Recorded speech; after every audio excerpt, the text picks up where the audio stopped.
Hello and welcome to today's video as we go over my LEC Player of the Year content. So with the league awards going on, that was a category.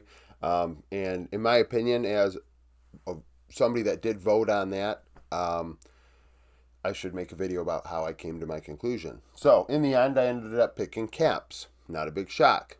So how did I do this? I went through my year of stats and who got what for all pro votes for each split. Looked at international results, who got points at international results. These are actually additional Hall of Fame points these players get for this season due to stats and for being one of the better players in each split. So, and by the way, league awards, by the end of the day, I think voting ends. If you want to vote, vote. Doesn't matter for me or anybody else, just participate in the process. So each role domestically gets 18 points a season, and it's split between whomever and however they do. Each international event, there are some points given out as well to, international events are obviously a bigger, a bigger deal. So if you do well at an international event, it is times 2. So the 10 players on the ballot.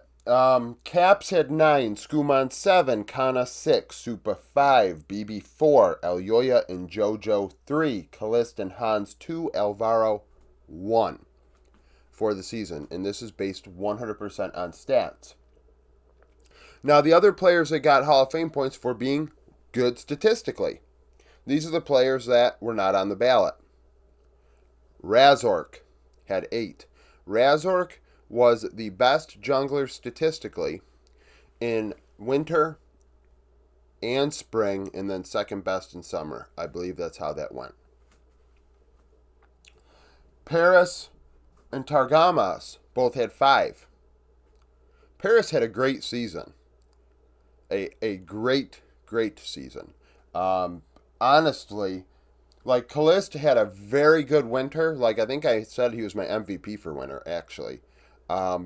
But Parus had a more consistent year, in my opinion, from start to finish, especially on a worse team. Targamas, obviously, a lot of people don't like him. A lot of people meme on him and this and that, but he had a good season.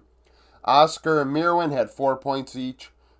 Poby, Humanoid, Mickey X, Fleshy, Karzi, and Adam all had 3. Adam was the best in summer top lane, I think. Karzi, best winter 80 carry. Fleshy, obviously played 1 split, had a great summer split statistically with Vitality.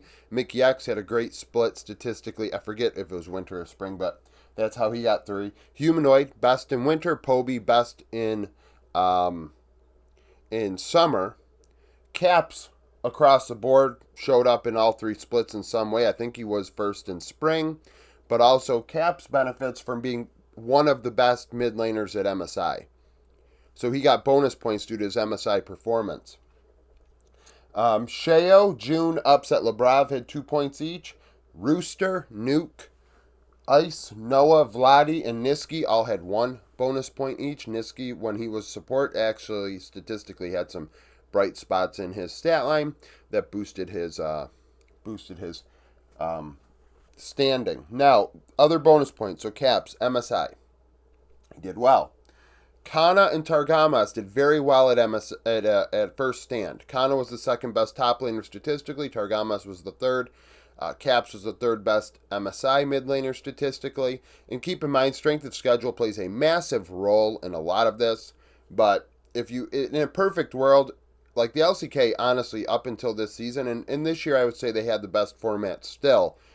The LCK is very good at keeping a format, especially a regular season format, very holistically sound. This is all based on regular season as well.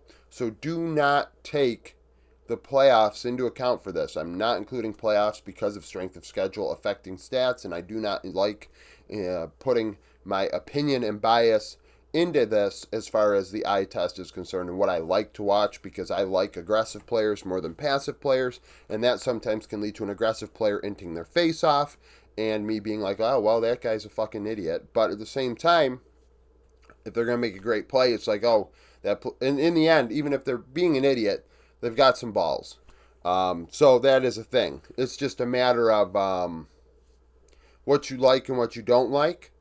So that's why I go with stats, because this is not about opinion. This is just about what the stats say. What do the players put out on tape? And then Elyoya was very strong at Worlds. I understand that they didn't do as well as some people might have liked, but Elyoya I thought did very well with Koi at Worlds, and statistically it panned out. He was their best player by far. So in top lane, Kana was my best top laner. Oscar and BB were tied. Jungle, Razork, then Skuman, Elyoya. Razork's been very good statistically for many years in the jungle role. People might not like it, but it's the reality of things. Him and Yike were neck and neck when Yike was with G2. Yike leaves. All of a sudden, do you see Yike on this board at all? No, right? So that is something to note. Not to say Yike is still a good player, but with KC, he's not relied upon as much as he was with G2. And instead, Skuman's there, and you could argue maybe that's just the Caps factor in it all. Mid lane, Caps, and then JoJo, and insert Fnatic mid here, because Humanoid and Poby both had 3 points each. JoJo had 3. JoJo gets to be second because, well, he didn't lose his job. And Humanoid, statistically, has been very strong for a long time. In spring, he was one of the worst. It was his worst split we'd seen in many years out of him. And it resulted in him losing his job. And, I mean, Poby replaces him. They get to Worlds, but still, I still had my reservations about that move. I mean, he's with Vitality now, and I still think Humanoid will probably be solid. Bot lane, Supa, Karzi, upset. Yeah, Karzi's on there. People are going to get upset about that, but statistically, Karzi was one of the best 80 carries for one split. And in the end, the 80 carry role in the LEC was all over the place. Support, Parus, Targamas, and Mickey. So, like I said, Parus is interesting to appear on here. He's probably the one that sticks out the most along with Karzi, because you have players in the other roles that went to international events, were deep into the playoffs, etc. But with the support role, also, stats do not help. Stats are the weakest in the support role, of course, because the support obviously does more than what can be shown statistically. In a larger portion of the pie of what a support does doesn't appear as much in stats. But Parus had a great season and deserves to be on there. Karzi, statistically, has been very good for a long time, similar to what I said about Humanoid.